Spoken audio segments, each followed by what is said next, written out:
जैसा कि हमने हमारे पिछले एपिसोड में कहा कि सेक्स प्रॉब्लम्स ये मानसिक, शारीरिक या वैवाहिक या रिलेशन से भी जुड़े रहते हैं, है ना। तो सबसे पहले हमने जानना चाहिए कि सेक्स प्रॉब्लम्स कौन से होते हैं। लेकिन उसके पहले मैं आपको एक बताना चाहता हूँ कि लगभग 70 से 80 के दशक में अमेरिका में एक मास्टर्स एंड जॉनसन नाम के दोनों मियाँ बीबी थे, दोनों डॉक्टर्स थे। ये लोगों ने लगभग 300 मर्द और स्त्रियों का सेक्सुअल इंटरकोर्स, शारीरिक संभोग, इसको उन्होंने एक लेबोरेटरी में या प्रयोगशाला में उनको ये सेक्स करने लगाया। लगभग 10,000 एपिसोड्स ये 300 पुरुष और 300 महिलाओं के उन्होंने चित्रित किए। चित्रित मीन्स सिर्फ उसका वीडियोग्राफी नहीं निकाला, उस वक्त उनके शरीर में क्या क्या बदलाव आते हैं, क्या नहीं आते हैं, ये उन्होंने देखा, जांचा, इन्वेस्टिगेशंस किए। ECG, ब्लड प्रेशर, उनका हार्ट रेट कितना है, क्या, ऐसे अनेक प्रकार के इन्वेस्टिगेशंस किए। और इन्वेस्टिगेशंस करने के बाद उनको समझ में आया कि हर व्यक्ति का नॉर्मल सेक्सुअल रिस्पॉन्स कैसा रखता है, उसको बोलते हैं नॉर्मल ह्यूमन सेक्सुअल रिस्पॉन्स। तो ये नॉर्मल ह्यूमन सेक्सुअल रिस्पॉन्स उन्होंने 4 स्टेजेस में उसको बताया है, 4 स्टेजेस। पहला है एक्साइटमेंट, कि स्त्री या पुरुषों को उत्तेजना आती है, तो उसको बोलते हैं एक्साइटमेंट फेज। दूसरा है प्लेटू फेज। एक्साइटमेंट आने के बाद में उन्होंने बोला प्लेटू यानी वो जितनी एक्साइटमेंट एकदम से बढ़ जाएगी उसको प्लेटू यानी वो एक्साइटमेंट मेंटेन रहेगी, यानी बढ़ने के बाद मेंटेन रहना चाहिए। बढ़ने का से एकदम से फिर से डाउन हो गई तो सेक्स का आनंद नहीं ले पाएंगे, स्त्री हो या पुरुष हो। तो एक्साइटमेंट फेज के बाद में प्लेटू फेज आती है कि वो जितना भी एक्साइटमेंट हुआ है वो बरकरार रहेगी। प्लेटू फेज के बाद में आता है ऑर्गेज्म, यानी कामतृप्ति, संपूर्ण आनंद मिलने का एहसास, वो होता है ऑर्गेज्म। और चौथा पे होता है कि रिजोल्यूशन, यानी जो बदलाव अपने शरीर में आए हुए हैं उस बदलाव का रिजोल्यूशन होना, यानी बदलाव ख़त्म होके अपना शरीर फिर से नॉर्मल आना चाहिए। अब जनरली जब सेक्स शुरू होता है तो स्त्री और पुरुष एक दूसरे को स्पर्श करना, सहलाना, आलिंगन देना, चुंबन लेना, ये अलग अलग प्रकार की क्रिया करते हैं, जिसको अंग्रेजी में बोला जाता है फोर प्ले। हम उसको बोलेंगे रति क्रीड़ा, यानी एक दूसरे को आनंद देने के लिए, एक दूसरे को एक्साइट करने के लिए, उत्तेजित करने के लिए जो भी किया जाता है उसको हम बोलेंगे रति क्रीड़ा। एकदम से डायरेक्टली कोई सेक्स नहीं करता, एकदम भी डायरेक्ट सेक्स करना यानी या सेक्सुअल इंटरकोर्स करना यानी पुरुषों का उत्तेजित लिंग स्त्री के योनि में डालना, उसको ही हम सिर्फ सेक्सुअल इंटरकोर्स बोलेंगे। बट सेक्स या संभोग जो होता है वो काफ़ी पहले से शुरू होता है और ये क्रिया होने के बाद भी चल सकता है, जिसको हम बोलते हैं फोर प्ले, या संभोग होने के बाद में या समागम होने के बाद में आफ्टर प्ले। तो ये जब फोर प्ले शुरू होता है, एक दूसरे को उत्तेज करने की क्रिया शुरू होती है कि स्किन को हाथ लगाएंगे, शरीरों को स्पर्श करेंगे, एक दूसरे को आलिंगन देंगे, चुंबन लेंगे, ये कारण से पुरुष और स्त्री दोनों उत्तेजित होना शुरू होता है। अब पुरुषों का उत्तेजित होना एकदम से ध्यान में आ जाता है कि उनके लिंग में इरेक्शन होता है या लिंग उद्दीपित होता है, कड़ा होता है, कड़क होता है, इसको लिंग का खड़ा होना भी बोलते हैं सामान्य रूप से। तो वो लिंग उत्तेजित हो जाता है, इरेक्ट हो जाता है।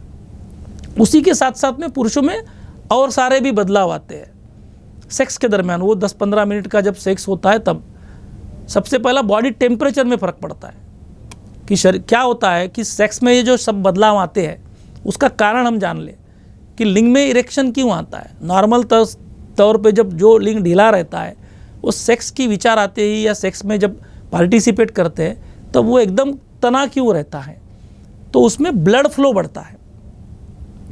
नॉर्मली हमारे सब शरीर में हार्ट से पंप होता है और ब्लड अपने आप सब जगह जाता है आर्टरीज के थ्रू, और वेन्स के थ्रू फिर से हार्ट में आता है, फिर हार्ट में वो फिर से ऑक्सीजनेटेड होता है और ऑक्सीजनेटेड ब्लड फिर से सभी पेशियों को उसका सप्लाई होता है, उसको बोलते हैं ब्लड सर्कुलेशन। और सप्लाई होने के बाद ऑक्सीजन लिया पेशियों ने कि वो डीऑक्सीजनेटेड ब्लड रहता वो वेन्स के रूप से हार्ट को आता है। पर लिंग एक ऐसा अवयव है कि नॉर्मल तौर पे उसमें आर्टरीज का ब्लड जाना और वापस आना ये होते रहता है, लेकिन जब ये पुरुष उत्तेजित हो जाता है, बहुत उत्तेजित हो जाता है, तो क्या हो जाता है कि अपने लिंग में स्पॉन्जी टिश्यूज रहती है, स्पंज जैसी टिश्यू रहती है, तो कॉर्पस कैवर्नोसम उसको बोलते हैं, तो उसमें ब्लड सप्लाई बढ़ते जाता है और ब्लड सप्लाई बढ़ने से लिंग का आकार बढ़ने लगता है। लिंग का आकार ज़्यादा बढ़ने के कारण क्या होता है कि जो वेंस ब्लड सप्लाई वापस लेके जाना चाहती है या लेने जाने की उनकी जो नॉर्मल उनका फंक्शन है, तो वो वेंस बंद हो जाती है। तो जब तक उसका उत्तेजना रहेगी, मानसिक उत्तेजना रहेगी, तब तक ये ब्लड फ्लो अच्छी तरह से बहते रहेगा और फिर लिंग का आकार बढ़ेगा और वो कड़क बनेगा, क्योंकि वेंस ब्लॉक हो जाती है तो वेंस का वापस ब्लड लेके जाना संभव नहीं होता, इसलिए वो इरेक्शन या कड़ापन बरकरार रहता है।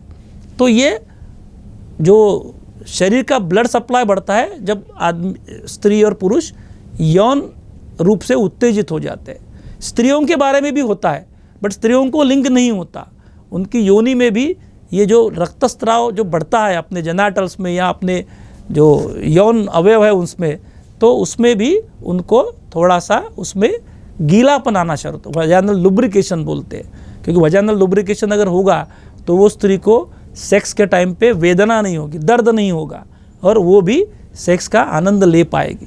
तो ये ब्लड फ्लो बढ़ जाता है, ब्लड फ्लो बढ़ने से हार्ट रेट बढ़ जाता है, हार्ट रेट बढ़ता है, ब्लड फ्लो बढ़ने से शरीर का जो तापमान होता है गर्म लगने लगता है। तो ये हो गया पुरुषों में। स्त्रियों में भी जैसे मैंने बताया कि वजाइनल लुब्रिकेशन होता है, उनके जो वक्ष होते हैं वो टाइट हो जाते हैं, उनके जो निपल्स होते हैं वो पॉइंटेड हो जाते हैं, वो भी इरेक्ट हो जाते हैं, उनमें भी रक्त का प्रवाह बढ़ना शुरू होता है, उनके भी बॉडी को गर्म लगना या फ्लश बोलते हैं हम उसको, सेक्सुअल फ्लश, बॉडी में ब्लड इतना ज़्यादा बढ़ जाता है कि जब तक कभी कभी कुछ लोगों को लगता है कि मुझे बुखार तो नहीं आ गया, गर्म लगने लगता है। ये सब उत्तेजना होने के परिणाम है।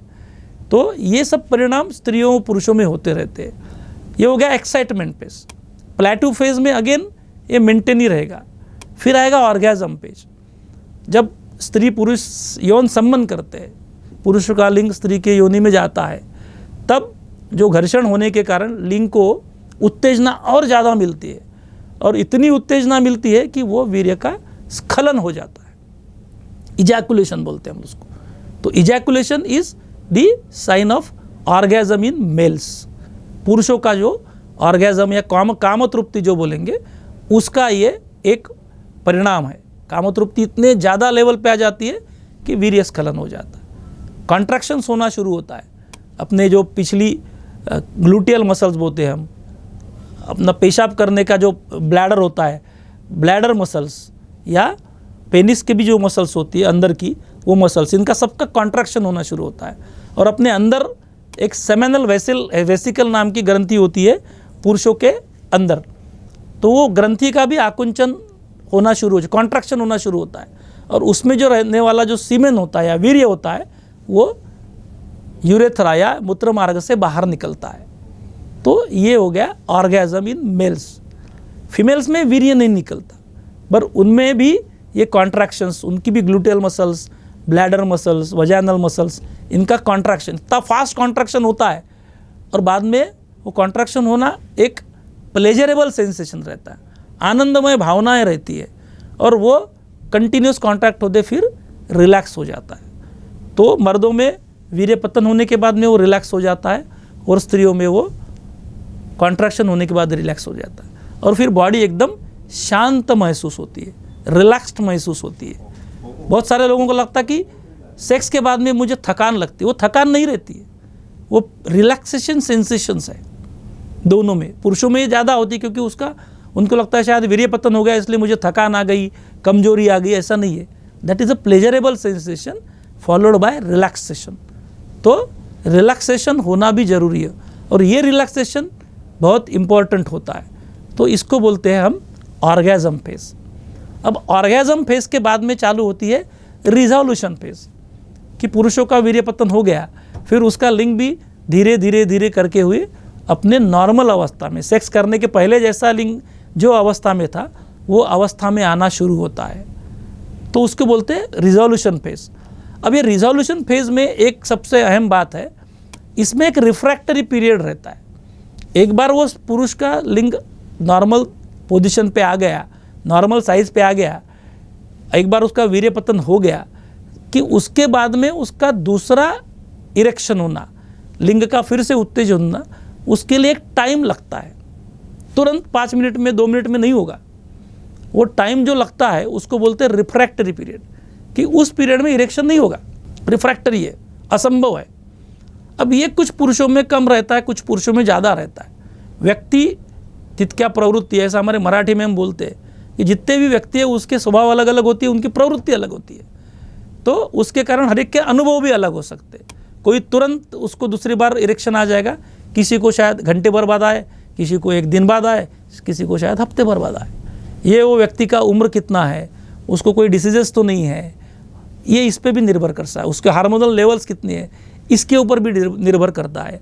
या उसका मानसिक समाधान एक बार में हो गया तो भी उसको दूसरी बार नहीं होगा। ये अलग अलग मुद्दे हैं जिसको हमको बहुत डिटेल में पेशेंट को समझाने पड़ते हैं। और यही स्त्रियों में भी होता है, बट स्त्रियों में ऐसा है कि उनको मल्टीपल ऑर्गेजम्स आ सकते हैं, उनमें रिफ्रैक्टरी पीरियड नहीं रहता है। एक बार उनकी कामतृप्ति होने के बाद वो फिर से दोबारा भी वो कामतृप्ति का एहसास कर सकती है। तो ये बहुत सारे मुद्दे हैं, ये हमने जान लेना जरूरी है। और जब भी कोई भी सेक्स समस्या आती है तो हम ये 4 स्टेजेस में वो समस्या है या नहीं है ये देख के उसके ऊपर उपचार करते हैं। तो मुझे लगता है ये नॉर्मल सेक्सुअल रिस्पॉन्स क्या है ये अगर हमने जान लिया तो हम हमारी काफ़ी समस्याएं क्यों आ रही है इसका खुद ही इसका हम जानकारी ले सकते हैं और वो हिसाब से डॉक्टर से चर्चा कर सकते हैं। तो मुझे लगता है आज हम हमारी चर्चा यहाँ तक ही सीमित रखेंगे। नमस्कार।